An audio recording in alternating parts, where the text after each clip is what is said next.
Hello student, good morning all of you and welcome to you my YouTube channel The Star Classes 4.0। आज मैं 9वीं कक्षा के संस्कृत का 100 objective question लेकर आया हूँ जो कल के एग्ज़ाम के लिए बहुत ही महत्वपूर्ण है। तो आप लोग इस वीडियो को ध्यानपूर्वक देखें और समझें। पहला क्वेश्चन दिया है, निर्गच्छति में कौन सी संधि है? निर्गच्छति में कौन सी संधि है? तो इसका सही आंसर होगा विसर्ग संधि। इसका सही आंसर होगा विसर्ग संधि। ऐसे इसका संधि होता है निह जोड़ गच्छति, निह जोड़ गच्छति। नेक्स्ट क्वेश्चन है, देवालय में किन किन वर्णों की संधि हुई है? देवालय में किन किन वर्णों की संधि हुई है? तो देवालय का संधि विच्छेद होता है देव जोड़ आलया।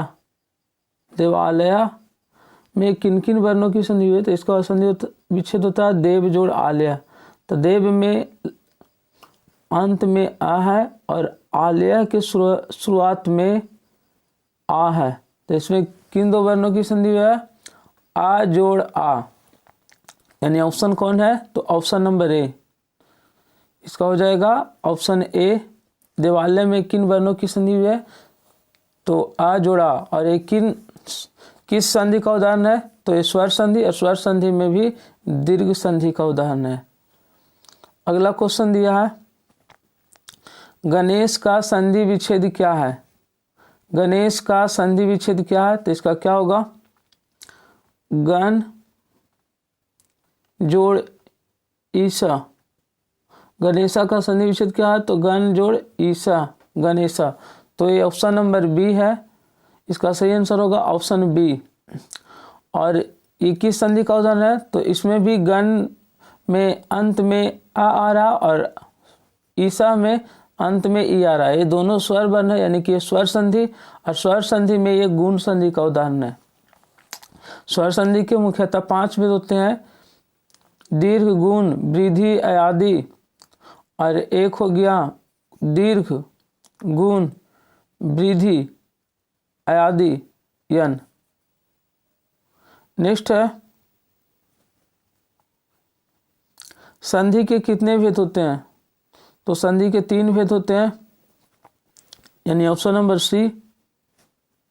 कौन कौन है? तो स्वर संधि, व्यंजन संधि, विसर्ग संधि। स्वर, व्यंजन और विसर्ग संधि, यानी संधि के 3 भेद होते हैं, स्वर संधि, व्यंजन संधि और विसर्ग संधि। नेक्स्ट क्वेश्चन है, आ जोड़ ई से कौन सा नया वर्ण बनेगा? तो आ जोड़ ई से ए बनेगा। आ जोड़ ई से कौन सा नया वर्ण बनेगा? ए। और ये किस संधि का उदाहरण है? तो ये भी है गुण संधि के। ये भी कौन सा संधि में आएगा? गुण संधि। जैसे सूर जोड़ ईसा, सुरेशा। सूर जोड़ ईसा, सुरेशा। गण जोड़ ईसा, गणेशा। नेक्स्ट क्वेश्चन है, ममापी का संधि विच्छेद क्या है? तो इसका होगा मम जोड़ अपी। मम जोड़ अपी। ऑप्शन नंबर ए होगा इसका सही आंसर। और ये भी है ममापी, तो 2 समान स्वर वर्णों को मिल करके दीर्घ हो जाता। तो यहाँ स्वर संधि में दीर्घ संधि का उदाहरण है। लेकिन यहाँ पूछा ममापी का संधि विच्छेद, तो आपका होगा मम जोड़ अपी। इसका हिंदी था मेरा भी। नेक्स्ट है, नास्ति। नास्ति किस संधि का उदाहरण है? नास्ति किस संधि का उदाहरण है? तो हम लोग इसका संधि विच्छेद देख लेते हैं। नास्ति, ना जोड़ अस्ति, नास्ति होगा। ना जोड़ अस्ति, नास्ति। तो इसमें क्या है? इसमें आ और इसका आ दोनों मिलकर के आ हो गया है, और दोनों ये स्वर वर्ण है, तो ये स्वर संधि का उदाहरण है।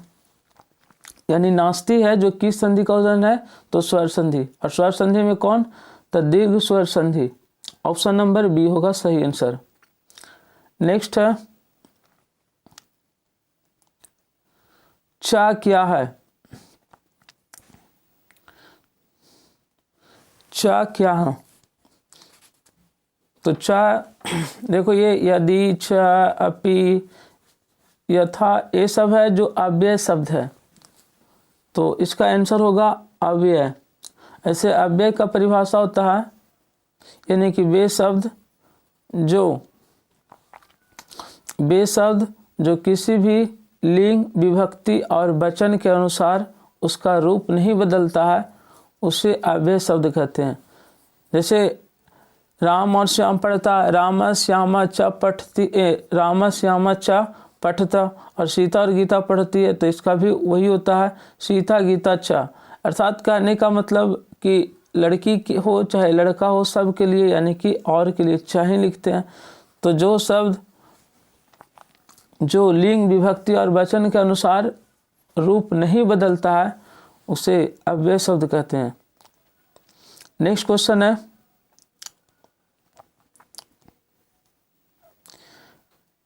यत्र यायस्मो यत्र धनार्पित मृत्युवा भविष्यति। यहाँ पूछ रहा है कि इस वाक्य में कितने अव्यय शब्द है, यानी कि जिसका लिंग, विभक्ति और वचन के अनुसार रूप नहीं बदलता। तो यहाँ कौन कौन है, तत्र, तत्र, यत्र, वा, तत्र, यत्र, वा, ये सब है जिसका रूप नहीं बदलता है लिंग, विभक्ति, वचन के अनुसार। तो ये तीनों है जो अव्यय पद है, यानी ऑप्शन नंबर ए, तत्र यायस्मो यत्र धनार्पिता मृत्यु वा भविष्यति।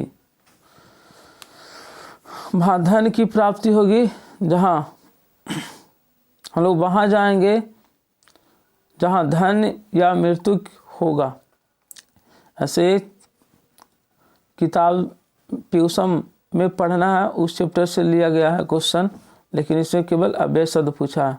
नेक्स्ट है किस वाक्य में तदा अव्यय है, किस वाक्य में तदा अव्यय है। तो पहला देखते हैं वाक्य, स विद्यालयम न अगच्छत, इसमें नहीं है।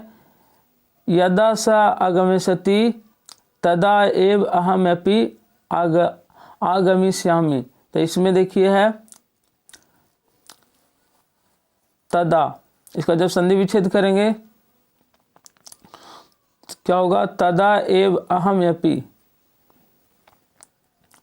तदा एव अहम जोड़ अपि। तो इसमें कौन सा, यानी कि पूछ रहा था कि किस वाक्य में तदा अव्यय है, तो ऑप्शन नंबर बी इसका सही आंसर होगा। ऐसे नीचे वाला भी वाक्य में श्यामा अपि सुशीला अस्ति, इसमें अपि है जो अव्यय शब्द ही है, लेकिन यहाँ पूछा तदा, तो इसका सही आंसर होगा option number B. Next question है उपनिषद किनके विचारों को प्रकट करता है, उपनिषद किनके विचारों को प्रकट करता है। तो इसका सही आंसर होगा कि उपनिषद है जो ऋषियों के विचारों को प्रकट करता है। उपनिषद है जो ऋषियों के विचारों को प्रकट करता है। उपनिषद किसके द्वारा लिखा गया है, महर्षि वेद व्यास के द्वारा, यानी कि महान ऋषि वेद व्यास के द्वारा लिखा गया है। तो उपनिषद किनके विचारों को प्रकट करता है, तो ऋषियों का। नेक्स्ट क्वेश्चन है त्वम आदिदेव पुरुषा पुराना, त्वम आदिदेव पुरुषा पुराना श्लोका किस ग्रंथ से उद्धृत है। तो इसका सही आंसर होगा गीता। यह जो श्लोका लिया गया है, मंत्र लिया गया है, वह गीता से है। नेक्स्ट क्वेश्चन है ईसा स्तुति पाठ में कितने पद है। तो ऊपर जो श्लोका था वह ईसा स्तुति से ही था और उस पाठ यानी कि ईसा स्तुति पाठ में 5 यानी कि मंत्र दिया गया है। जैसे कि क्लास 10 में भी पहला पाठ है मंगलम, उसमें भी 5 मंत्र दिया गया, और क्लास 9 में भी पहला पाठ ईसा स्तुति है, इसमें भी 5 मंत्र है। तो इसका ऑप्शन नंबर सी सही होगा। नेक्स्ट क्वेश्चन है, वाणी किसके बिना प्राप्त किए लौट जाती है। वाणी किसके बिना प्राप्त किए लौट जाती है। तो वाणी है जो मन को प्राप्त किए बिना लौट जाती है। इसका आपका सही आंसर होगा मन। नेक्स्ट क्वेश्चन है, मानव का दुर्जय शत्रु कौन है। मनुष्य नाम दुर्जय शत्रु का, मनुष्यों का दुर्जय शत्रु कौन है। तो मनुष्य का दुर्जय शत्रु है जो क्रोध है। क्रोध मनुष्य का सबसे दुर्जय शत्रु है। क्रोध के बारे में बताया गया है कि क्रोध तेजाब की तरह है। जिस पात्र में तेजाब को रखा जाता है उस पात्र को ही नष्ट कर देता है, वैसे ही क्रोध जिसके मन में रहता है उसके मन को ही नष्ट कर देता है। अर्थात गुस्सा आता है तो उसका मन काम नहीं करता है, वो उसका दिमाग काम करता है और अनहोनी काम भी कर बैठते हैं, कुकर्म भी कर बैठते हैं। इसीलिए हमें क्रोध पर नियंत्रण करना चाहिए। जब गुस्सा आए तो हमें यानी कि कुछ कहानी पढ़ना चाहिए, मन को थोड़ा सा कंट्रोल करके उस पर यानी कि नियंत्रण करना चाहिए। तो मनुष्य का सबसे दुर्जय शत्रु कौन है। तो क्रोध है। लोभ क्या है। तो अनंत का व्याधि, मनुष्य नाम अनंत का व्याधि, यानी कि मनुष्यों का न अंत होने वाला रोग है। मनुष्य में न अंत होने वाला रोग क्या है। लोभ। लोभ का अंत नहीं है, हाँ इसे केवल कम किया जा सकता है। अगला क्वेश्चन है, संसार का सबसे प्राचीन साहित्य कौन है। तो दुनिया का सबसे प्राचीन साहित्य आपका वेद है। संसार का सबसे प्राचीन साहित्य कौन है। तो वेद। यह भी ऋषियों के द्वारा ही लिखा गया है। अगला क्वेश्चन है, सबसे प्राचीन मंत्र किस वेद में संकलित है। तो वेद, एक ही वेद को 4 भागों में बांटा गया है, ऋग्वेद, यजुर्वेद, सामवेद और अथर्ववेद। तो उसमें सबसे प्राचीन वेद है जो ऋग्वेद है, जो प्राचीन मंत्रों को धारण करता है। अगला क्वेश्चन है, लोभाभीष्ट चक्रधरा पाठ के लेखक कौन है। लोभाभीष्ट चक्रधरा पाठ के लेखक कौन है। तो लोभाभीष्ट चक्रधरा पाठ है जो पंचतंत्र से संकलित है और पंचतंत्र का लेखक है विष्णु शर्मा। पंचतंत्र का लेखक कौन है। विष्णु शर्मा। नारायण पंडित है जो हित उपदेश का लेखक है। बाणभट्ट, तो ये कादम्बरी हर्षचरित्र इसका लिखा है बाणभट्ट। नारायण पंडित हित उपदेश का, बाणभट्ट कादम्बरी और हर्षचरित। और दंडी है जिसको सर्व शुक्ला कहा गया, दंडी ने सर्व शुक्ला कही है। अगला क्वेश्चन दिया गया है, ब्राह्मण पुत्रों ने किस नदी में स्नान किया। तो ब्राह्मण पुत्र ने धन के प्राप्ति के लिए अवंती गया और अवंती में क्षिप्रा नदी है। अवंती का भी फिलहाल नाम है जो उज्जैन है, और उज्जैन में ही क्षिप्रा नदी है। वहाँ स्नान कर महाकाल को प्रणाम किया। तो ब्राह्मण पुत्रों ने किस नदी में स्नान किया। तो क्षिप्रा। नेक्स्ट क्वेश्चन है, अथर्ववेद में कितने कांड है। अथर्ववेद में कितने कांड है। तो इसका सही आंसर होगा 20। इसका 20ती। अथर्ववेद में कितने कांड है। तो अथर्ववेदे 20ती कांड विभक्त, 20 कांडों में विभक्त है, यानी ऑप्शन नंबर डी। अगला क्वेश्चन है, यक्ष युधिष्ठिर संवाद पाठ किस ग्रंथ से लिया गया है। यक्ष युधिष्ठिर संवाद है। इसमें यक्ष और युधिष्ठिर में संवाद होता है। उसी में बहुत ही अच्छे अच्छे क्वेश्चन पढ़ा है कि मनुष्य का दुर्जय शत्रु क्या है, मनुष्य के कौन सा रोग है जिसका अंत नहीं है।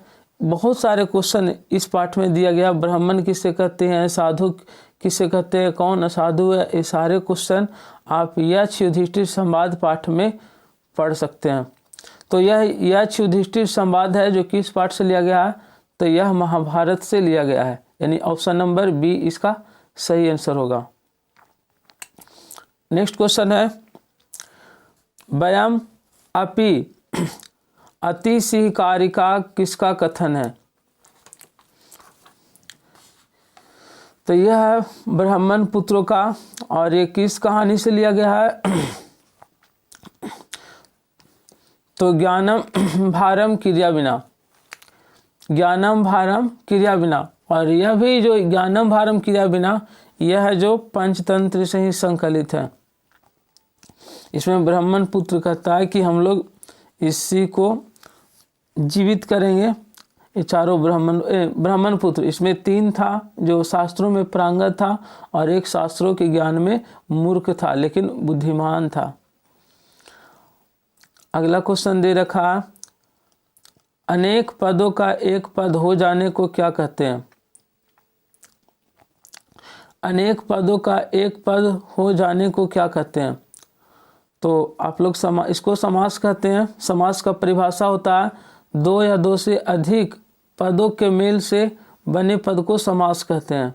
2 या 2 से अधिक पदों के मेल से बने पद को समास कहते हैं। संधि किसको कहते हैं, तो 2 वर्णों के मिलने से जो विकार उत्पन्न होता है उसको संधि कहते हैं। संयोग 2 वाक्यों जब मिलता है तो उसको संयोग, और विग्रह जब हम लोग समास को अर्थ या विभक्ति के अनुसार अलग करते हैं तो उसको विग्रह कहा जाता है।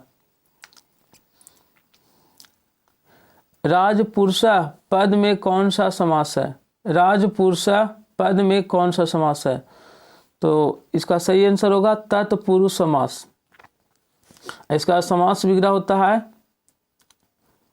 राज्ञा पुरुषा, राज्ञा पुरुषा, जिसका समस्त पद राज्ञा पुरुषा, इसका समास विग्रह राज्ञा पुरुषा और इसका समस्त पद राजपुरुषा। आप लोग को 2022 के बोर्ड के एग्जाम में पूछा था, राज्ञा पुत्र का समस्त पद क्या होगा, तो इसका क्या होगा, राजपुत्र।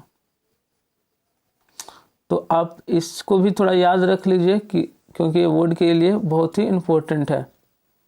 नेक्स्ट क्वेश्चन है,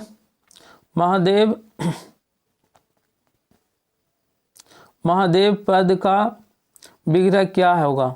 महादेव पद का विग्रह क्या होगा, तो इसका होगा महान देवा, महान देवा।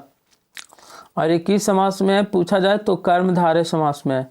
कर्मधारय समास में जिसका पहला पद विशेषण या विशेष्य अथवा उपमा या उपमेय रहता है वह समास होता है कर्मधारय समास। तो इसका पहला पद है महान, जो क्या है, विशेषण है, यानी कि देव है जो कैसा है, महान है, यानी देवता का यहाँ विशेषण पद है महान। तो जिस समास में पहला पद विशेषण या विशेष्य होता है वह कर्मधारय समास होता है, और महादेव का समास विग्रह महान देवा होगा, या महान देवा छ असव भी हो सकता है। अगला क्वेश्चन, नील कमलम का समस्त पद कौन सा है।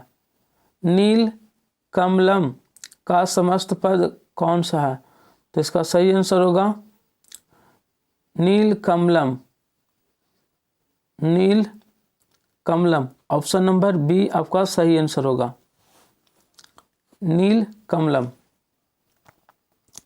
आगे दिया गया है क्वेश्चन नंबर 27, किस समास का पहला पद संख्यावाची होता है। तो संख्या पूर्व दिग्गु, यानी कि जिसका पूर्व माने पहला पद संख्यावाची हो उसे दिग्गु समास कहते हैं। तो इसका सही आंसर होगा दिग्गु समास। जिस समास का पहला पद संख्यावाची होता है उसे दिग्गु समास कहते हैं। द्वंद्व समास किसको कहते हैं, तो च आर्थे द्वंद्व, च के अर्थ में द्वंद्व समास होता है। च मतलब होता है और, जैसे भाई और बहन, माता और पिता, स्त्री और पुरुष, पति पत्नी, ये सब सारे समास है जो द्वंद्व समास में है। बहुब्रीहि समास में आपका हो जाएगा दशानन, पीताम्बर, नीलकंठ, अर्थात जिसमें कोई पद की प्रधान न हो। अव्ययीभाव समास जिसका प्रथम पद अव्यय हो, जैसे अनुनगर, उपनगर, यथाशक्ति, निर्जन, ये सब होगा अव्ययीभाव समास। नेक्स्ट क्वेश्चन है असिद्धा का विग्रह क्या होगा। असिद्धा का विग्रह क्या होगा, तो ये क्या है, नए समास का उदाहरण है। और इसका नए समास में ना लगा दीजिए, ना सिद्धा, ना सिद्धा इसका सही समास विग्रह होगा। जैसे अधर्म का न धर्म, अन्याय का न न्याय, अनाहारा का न आहारा, इस तरह से नए समास का विग्रह होता है। नेक्स्ट क्वेश्चन है राष्ट्रपति का समस्त पद कौन सा है। राष्ट्रस्य पति का समस्त पद कौन सा है, तो आपको ये दिख रहा है राष्ट्रपति होगा। और राष्ट्रपति कौन सा सही लिखा हुआ है, तो ऑप्शन नंबर सी इसका आंसर होगा, सी वाला ऑप्शन। नेक्स्ट क्वेश्चन है सूर्याय किस शब्द का रूप है, तो सूर्याय है जो सूर्य शब्द का रूप है। जैसे कि बालकाय होता है वैसे ही सूर्याय, तो इसका ऑप्शन देख लेते हैं। सूर्याय किस शब्द का रूप है, तो यह सूर्य शब्द का होगा, यानी option number B. Next question है गगने में कौन सा विभक्ति है। गगने में कौन सा विभक्ति है, तो इसका सही आंसर होगा सप्तमी। जैसे बालके और सही लिखा हुआ है गगने, तो बालके में सप्तमी विभक्ति, तो गगने में भी सप्तमी विभक्ति, ऑप्शन नंबर सी होगा। अगला क्वेश्चन है सा किस शब्द का रूप है, तो सा है जो तत्शब्द का रूप है, और ये सा है जो तत्शब्द का स्त्री रूप है। जैसे स्त्री रूप में होता है सा तेता, ताम तेता, तया ताभ्याम, ताभी, इस तरह से इसका रूप चलता है। और पुल्लिंग वाले में क्या होता है स तौ ते, तम तौ तान, तेन ताभ्याम तय, इस तरह से रूप चलता है। नेक्स्ट क्वेश्चन है किस शब्द का रूप प्रथमा विभक्ति के समान द्वितीय विभक्ति में होता है, तो यहाँ हो जाएगा फलम शब्द। फलम शब्द रूप का रूप प्रथमा विभक्ति और द्वितीय विभक्ति में समान होता है। जैसे प्रथमा विभक्ति में भी इसका होता है फलम फले फलानी, और द्वितीय विभक्ति में फलम फले फलानी। फलम फले फलानी, फलम फले फलानी, फलेन फलाभ्याम, फलाय फलाय फलाभ्याम, फलाभि फलाय फलात फलाभ्याम, फलेभ्य, इस तरह से इसका रूप चलता है। अगला क्वेश्चन दिया गया है गणेशा नाम किस विभक्ति का रूप है। गणेशा नाम किस विभक्ति का रूप है, तो यहाँ बालका नाम, बालक शब्द रूप के षष्ठी में बालका नाम होता है, तो वैसे ही गणेश शब्द के षष्ठी में गणेशा नाम होगा, तो इसका सही आंसर होगा षष्ठी विभक्ति, ऑप्शन नंबर बी। अगला क्वेश्चन दिया है मुनि शब्द के सप्तमी विभक्ति का रूप कौन सा है, तो मुनि शब्द के सप्तमी विभक्ति का रूप हो जाएगा मुनीसु। जैसे लतासु, बालकेसु, इस तरह से सप्तमी विभक्ति का बहुवचन में मुनीसु होगा, यानी ऑप्शन नंबर डी, इसका ऑप्शन नंबर डी हो जाएगा। अगला क्वेश्चन है शुक्ल यजुर्वेद में कितने अध्याय है। शुक्ल यजुर्वेद में कितने अध्याय है, तो शुक्ल यजुर्वेदे चत्वारिशत् अध्याय। शुक्ल यजुर्वेद में 40 अध्याय हैं, चत्वारिशत्, यानी option number C. Next question दिया है शिक्षक संस्कृत का महत्व कब बताएंगे। शिक्षक संस्कृत का महत्व कब बताएंगे, तो उसमें था अद्य संस्कृतस्य महत्वम कथामि, आज संस्कृत का महत्व कहता हूँ, तो यहाँ से ऑप्शन नंबर बी होगा। आज का संस्कृत अद्य होता है, ये अद्य। और ये शास्त्रकार चैप्टर 10th क्लास में भी था। इस्माकम परिचय संस्कृत शास्त्र भविष्यति। आज तुम लोग का परिचय संस्कृत शास्त्रों से होगा। नेक्स्ट क्वेश्चन है, कौन श्रेष्ठ वैयाकरण थे? तो पाणिनि थे जो श्रेष्ठ वैयाकरण थे। वैयाकरण का अर्थ क्या होता है? व्याकरण के ज्ञाता। वैयाकरण का अर्थ क्या होता है? तो व्याकरण के ज्ञाता। वेदांग होते हैं जो 6 होते हैं, शिक्षा, कल्प, व्याकरणम, निरुक्तम, छंद और ज्योतिष। इसमें जो व्याकरण है उसके जो ज्ञाता होते हैं उसको वैयाकरण बोलते हैं। तो व्याकरण का सबसे महान ज्ञाता थे पाणिनि, संस्कृत व्याकरण का, इसलिए पाणिनि को श्रेष्ठ वैयाकरण कहा गया। अगला क्वेश्चन है, आचार्य, विचारा और भावनाएं किस भाषा में है? तो आचार्य, विचारा, भावना च, ये तीनों के संकलित रूप को क्या बोलते हैं? संस्कृति। और संस्कृति किस में होती है? तो संस्कृत में। संस्कृत में कहा भी गया है, संस्कृतम बिना न संस्कृति, संस्कृत के बिना संस्कृति नहीं होती है। और संस्कृति में क्या होता है? आचार, विचार और भावना।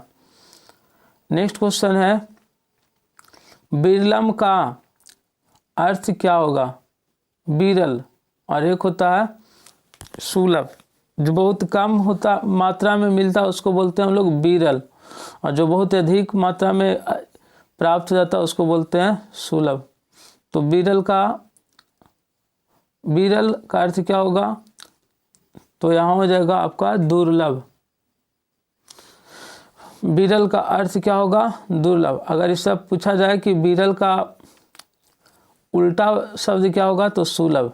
विरल, यहाँ सुलभ माने जो आसानी से प्राप्त हो जाए, लभ मन होता है प्राप्त करना, तो सुलभ माने आसानी से, और दुर्लभ माने मुश्किल से। तो विरल का सही अर्थ होगा दुर्लभ, और इसका अगर विपरीतार्थक शब्द या विलोम शब्द पूछे तो इसका होगा सुलभ।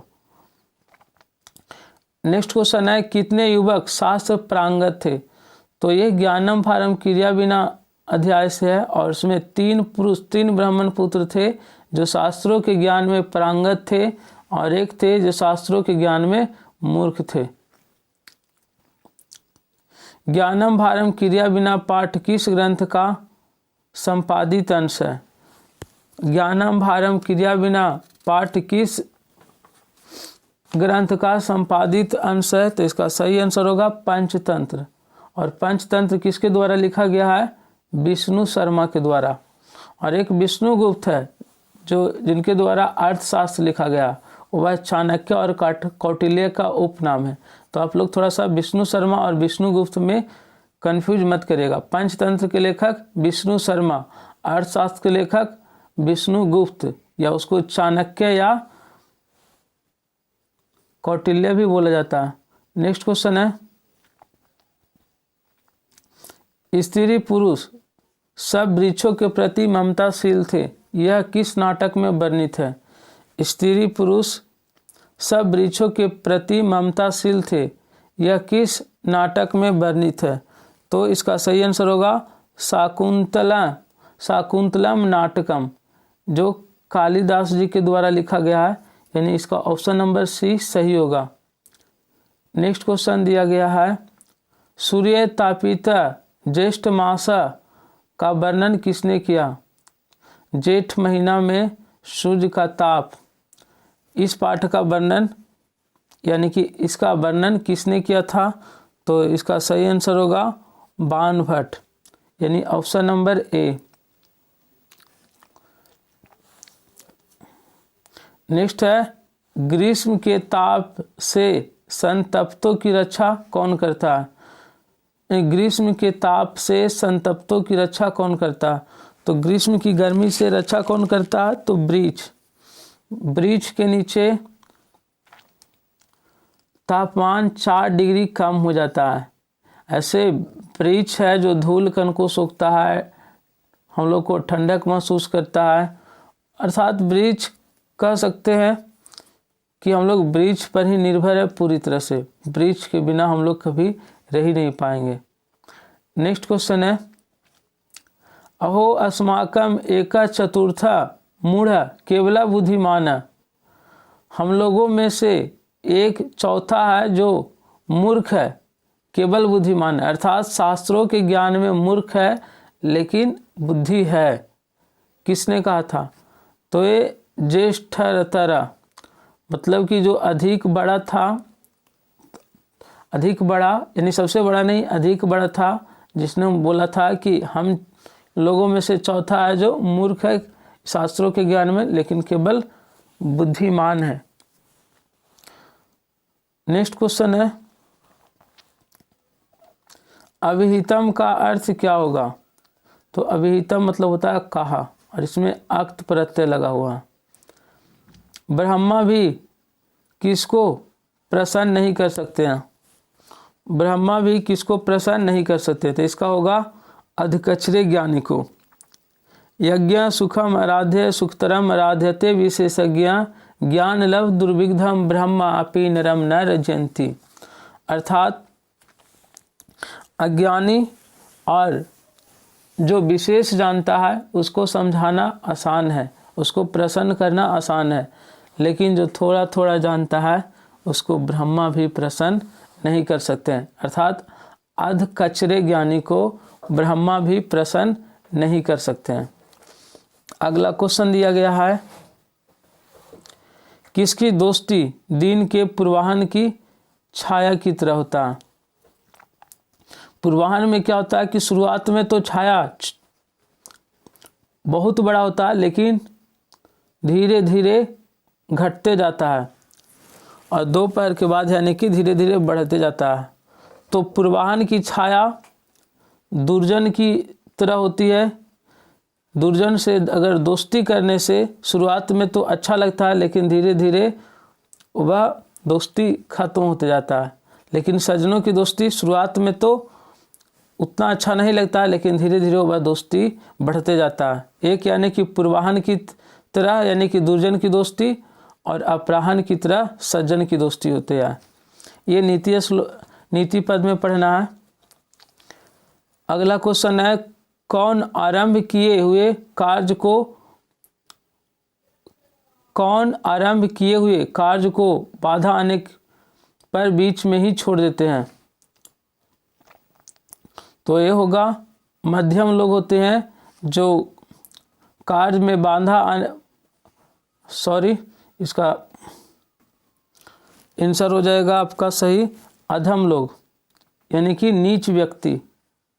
जो नीच व्यक्ति होते हैं जो कार्य को बीच में ही छोड़ देते हैं। नीच व्यक्ति होता है जो कार्य को बीच में ही छोड़ देते हैं।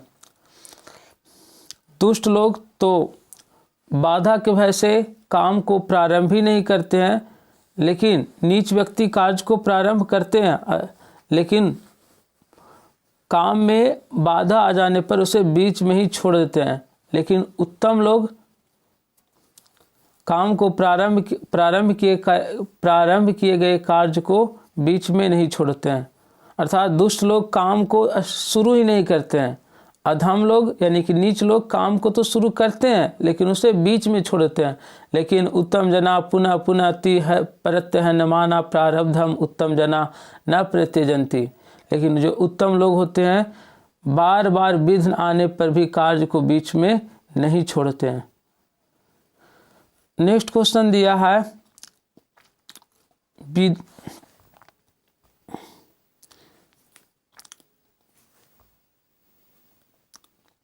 विद्यापत किस क्षेत्र का प्रसिद्ध लोक नाट्य है? तो ये होगा मिथिला का। क्या होगा? मिथिला का। नेक्स्ट है, वर्ण रत्नाकर के लेखक कौन है? वर्ण रत्नाकर के लेखक कौन है? तो इसका होगा ज्योतिश्वर ठाकुर।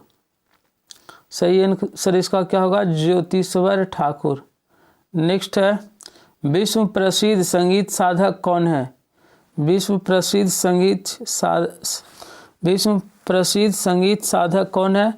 तो इसका होगा रामचतुर मलिक। रामचतुर मलिक, इसको पंडित सियाराम तिवारी, रामचतुर मलिक, ये सब है जो विश्व प्रसिद्ध संगीत के साधक है। अगला क्वेश्चन है, मुसलमान लोग किस महीने में रोज़ा प्रारंभ करते हैं? तो रमज़ान के महीने में चंद्रमा को देखकर अपने रोज़ा को प्रारंभ करते हैं। तो इसका सही आंसर होगा रमज़ान के महीना। रमज़ान मासे चंद्रमसम विलोक्य रोज़ा प्रारंभ थे।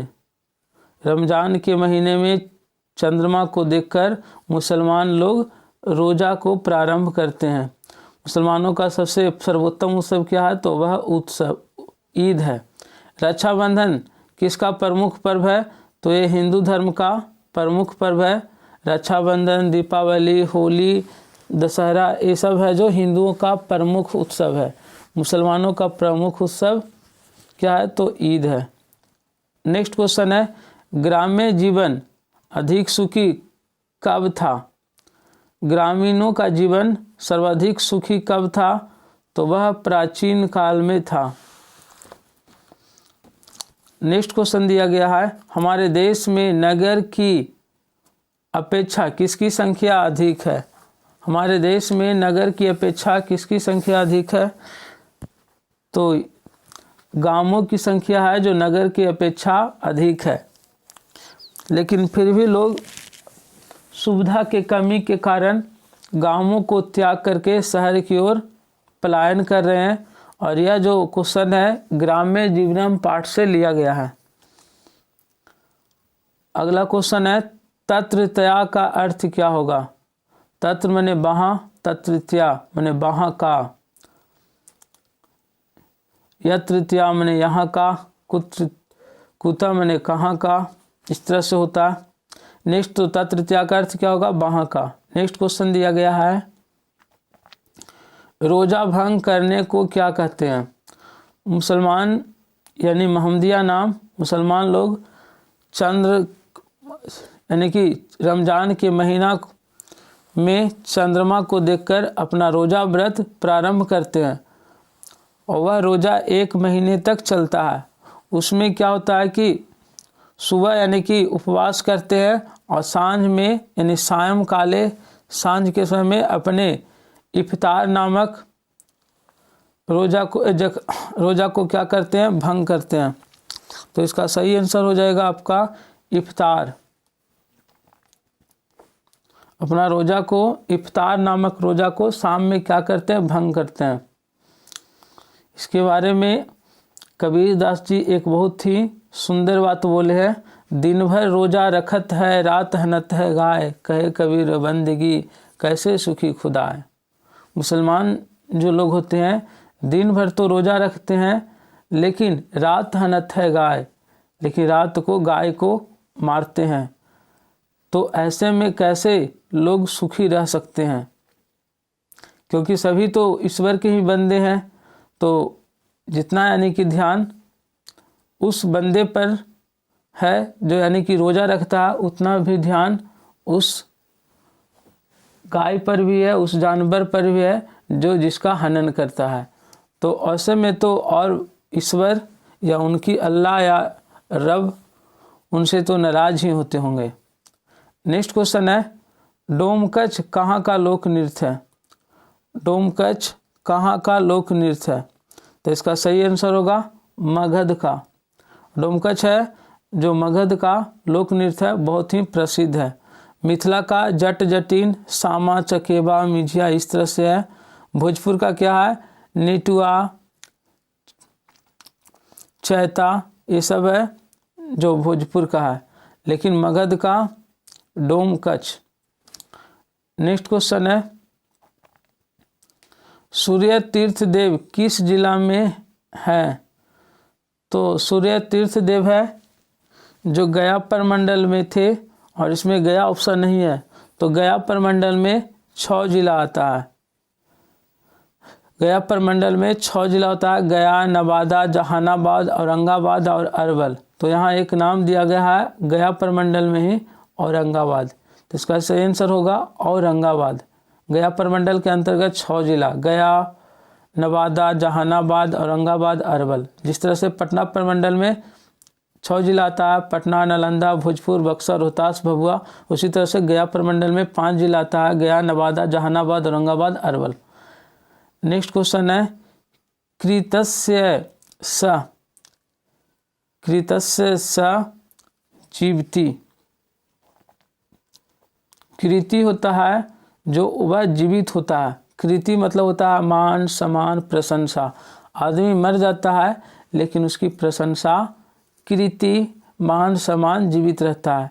और ये वीर कुंवर सिंह के बारे में यानी कि पढ़ना है, जिसमें है कि वीर कुंवर सिंह तो मर गए लेकिन उनकी कृति अभी जिंदा है।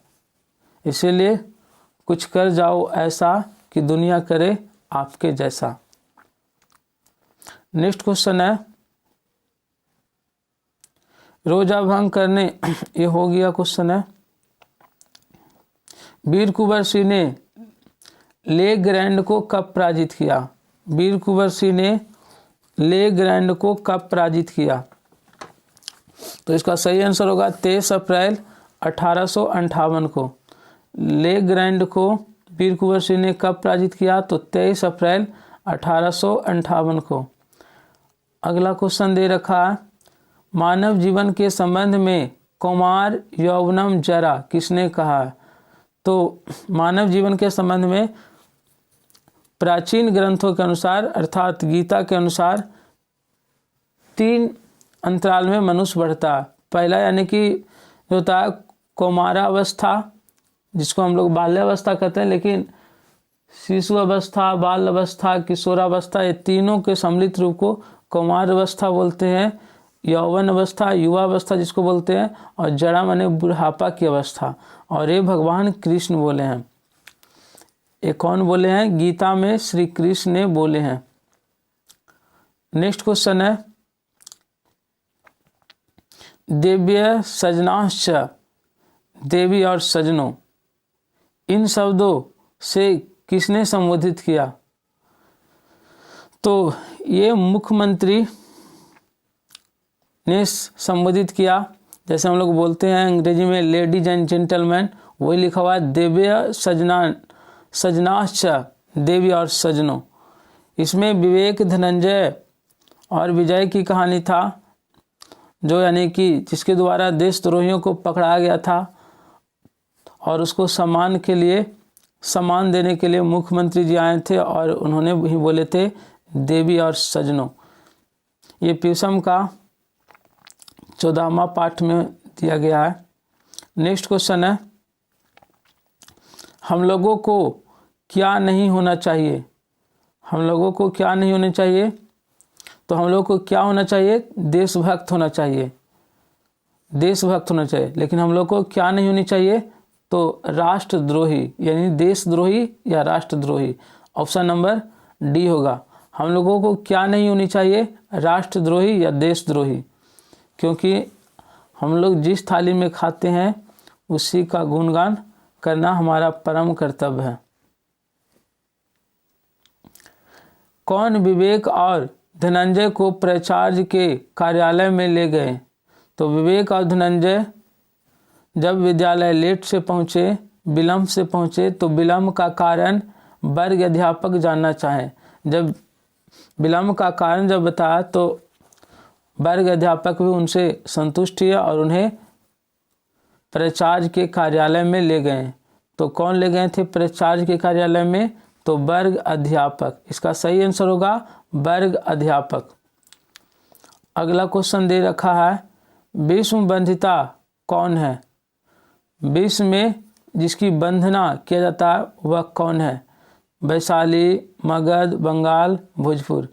ऐसे विश्व में वंदना तो अकॉर्डिंग टू सिलेबस वैशाली होगा, तो इसका सही आंसर वैशाली होगा। लेकिन मगध का भी आज नाम कम नहीं है, भोजपुर का भी नाम कम नहीं है। वीर कुंवर जी इधर से ही इनके ससुर जी थे। अगला क्वेश्चन दिया गया है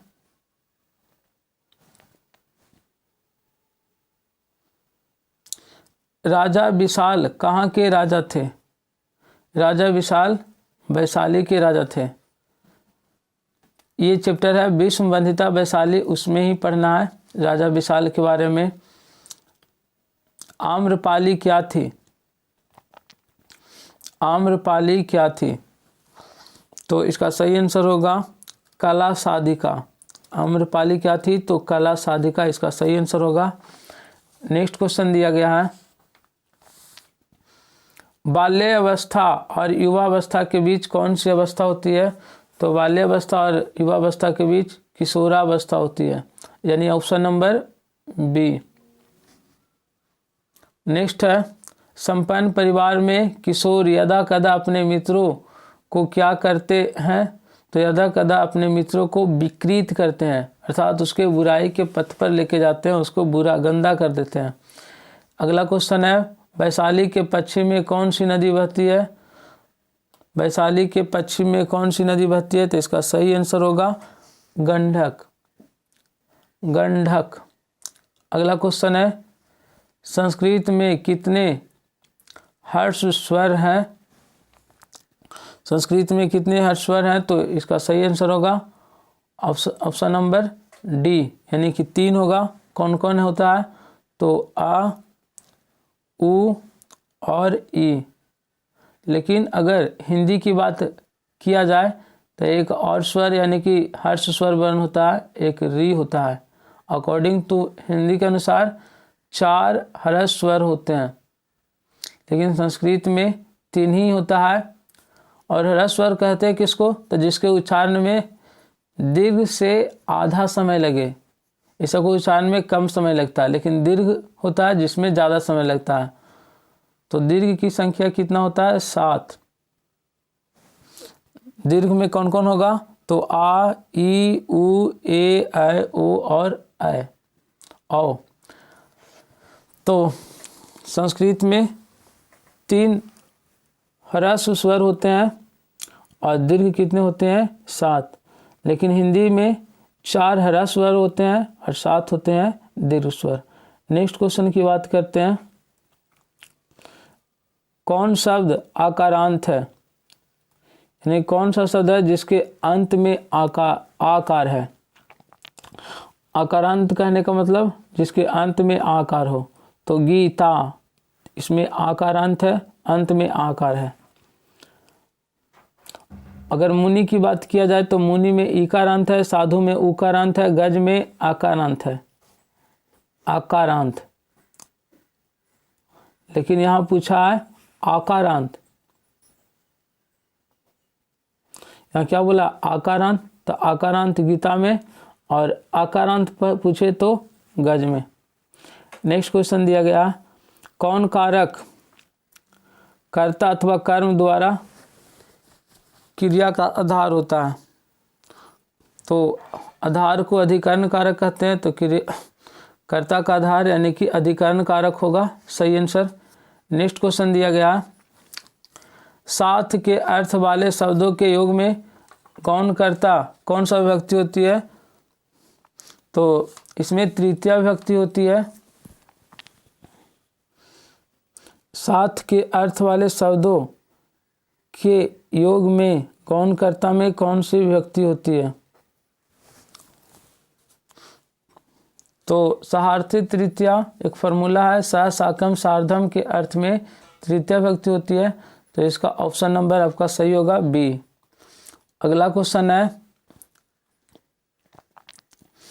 देवय किस विभक्ति का रूप है? देवय जैसे बालकय, फलय, तो ये इसको में क्या होगा? तो तृतीया विभक्ति होगा, तृतीया विभक्ति का बहुवचन होगा, यानी ऑप्शन नंबर इसका सी हो जाएगा। नेक्स्ट क्वेश्चन दिया गया है, एतत् शब्द का रूप कौन सा है? एतत् शब्द का रूप कौन सा है? तो ऐसा, ऐसा।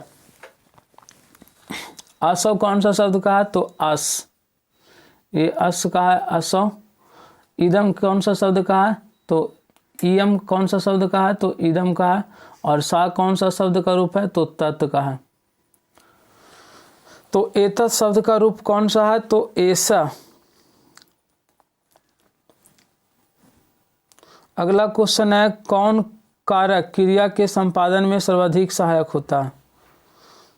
तो कारण कारक होगा क्रिया के संपादन में अधिक सहायक। जैसे मैं कलम से लिखता हूँ तो लिखने के काम में कलम का सहयोग हो रहा है, तो कलम से यानी कि कलम के द्वारा, तो इससे या के द्वारा है जो कारण कारक का चिन्ह है। तो यहाँ ऑप्शन नंबर डी सही आंसर होगा। एक शब्द एक जैसा ही रूप तीनों लिंगों में प्रयुक्त होता है, उसको क्या बोलते हैं?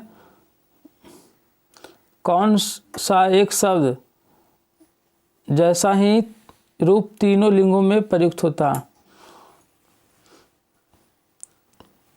तो तीनों लिंगों में प्रयुक्त होता है अस्मत् शब्द रूप होगा। ये तीनों लिंगों में एक ही होता है। जैसे अस्मत् शब्द रूप में होता है अहम अवाम भया माम अवाम अस्मान मया वाभ्याम, ये सब अहम होगा। अगर कोई लड़की भी है तो उसके लिए भी अहम होगा, और कोई लड़का भी है उसके लिए मैं के लिए अहम ही होगा। तो अस्मत् हो जाएगा सही आंसर। नेक्स्ट क्वेश्चन है, धातु कितने तरह के होते हैं? धातु कितने तरह के होते हैं? तो धातु होते हैं जो 3 प्रकार के होते हैं, यानी ऑप्शन नंबर ए हो जाएगा। धातु होते हैं आत्मनेपदीन, परस्मैपदीन और उभयपदीन। आत्मनेपदीन, परस्मैपदीन और उभयपदीन। नेक्स्ट क्वेश्चन दिया है, आसित किस लकार का रूप है?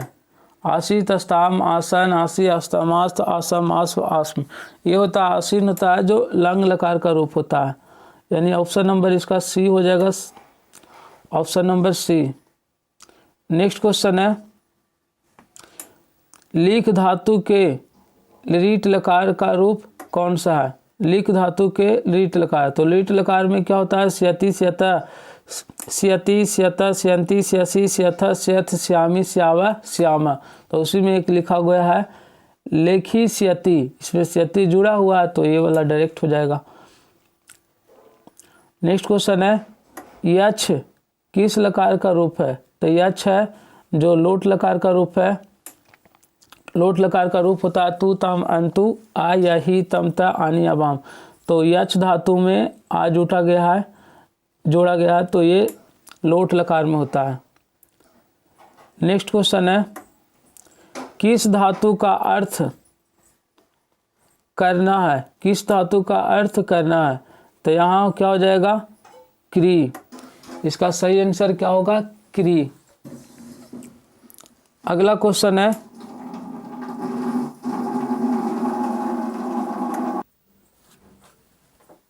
नेक्स्ट क्वेश्चन दिया गया, पच धातु के लोट लकार उत्तम पुरुष एक वचन का रूप कौन होगा? तो पच धातु लोट लकार कह रहा उत्तम पुरुष, प्रथम पुरुष, मध्यम पुरुष, उत्तम पुरुष, तो उसमें कौन सा होगा? तो आप लोग को पता है कि इसका रूप होता है तू ताम अंतु आतम ता। लोट लकार न कह रहा तो इसका होगा तू ताम अंतु आतम ता आनी आम आम, तो इसको में जुटेगा आनी, तो पच में आनी जब जोड़ेंगे तो क्या हो जाएगा? पछानी, यानी ऑप्शन नंबर बी सही आंसर होगा। अगला क्वेश्चन दिया है, किशोरी में कौन सा स्त्री प्रत्यय है? तो किशोरी में कौन सा है? किशोरी नारी, ये दोनों में इंगीन प्रत्यय है, ऑप्शन नंबर सी। अगला क्वेश्चन दिया गया, सेवक का स्त्रीलिंग क्या होगा? तो सेवक का स्त्रीलिंग होगा सेविका। सेवक का स्त्रीलिंग सेविका, ऑप्शन नंबर बी। अगला क्वेश्चन है, किस शब्द में इंगिश प्रत्यय है? किस शब्द में इंगिश प्रत्यय है? तो इसका सही आंसर होगा आपका इंद्राणी, ऑप्शन नंबर बी हो जाएगा। अगला क्वेश्चन दिया गया है, कौन धातु के पूर्व लगकर उसके अर्थ में परिवर्तन करता है? तो धातु के जो पहले लगता है उसको उपसर्ग कहते हैं, और जो बाद में जुड़कर उसके अर्थ को बदल देता है, परिवर्तन कर देता है, उसको प्रत्यय बोलता है। तो यहाँ पहले की बात बोला, पूर्व मतलब पहले, तो ये उपसर्ग होगा। अगर यही बाद पूछता तो प्रत्यय होता। अगला है, अनुवाद में कौन उपसर्ग है?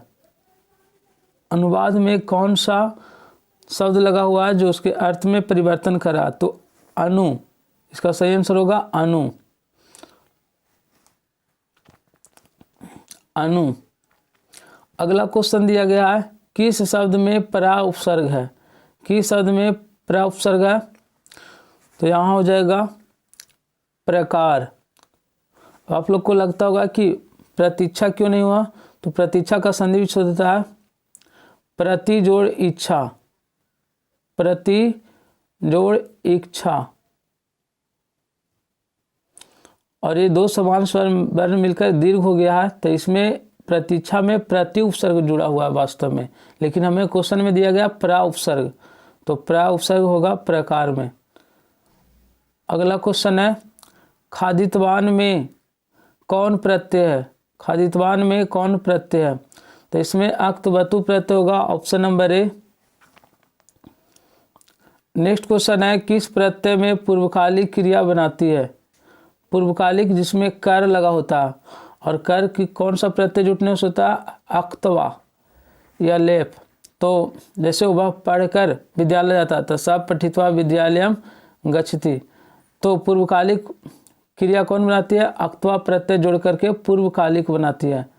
पूर्वकालिक माने कि पहले वह कर दिया गया, जैसे वह पढ़ कर विद्यालय जाता, वह विद्यालय जाता लेकिन पढ़ने वाला काम पहले हो चुका है, तो यहाँ सही आंसर होगा कत्वा प्रत्यय। ऐसे इसको शुद्ध में अक्तवा पढ़ा जाता है।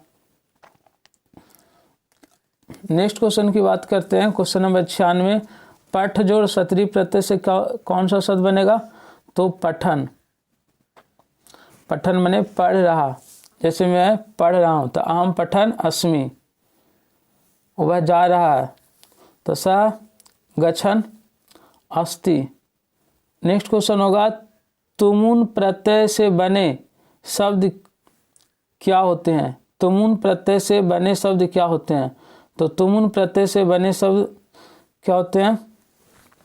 पहले तुमुन प्रत्यय से जुट करके पठितुम बनता है, और ये जनरली क्रिया में जुड़ता है, जैसे पठ जोड़ तुमुन से पठितुम, गम जोड़ तुमुन से गंतुम, तो ये सब क्रिया ही बनाते हैं।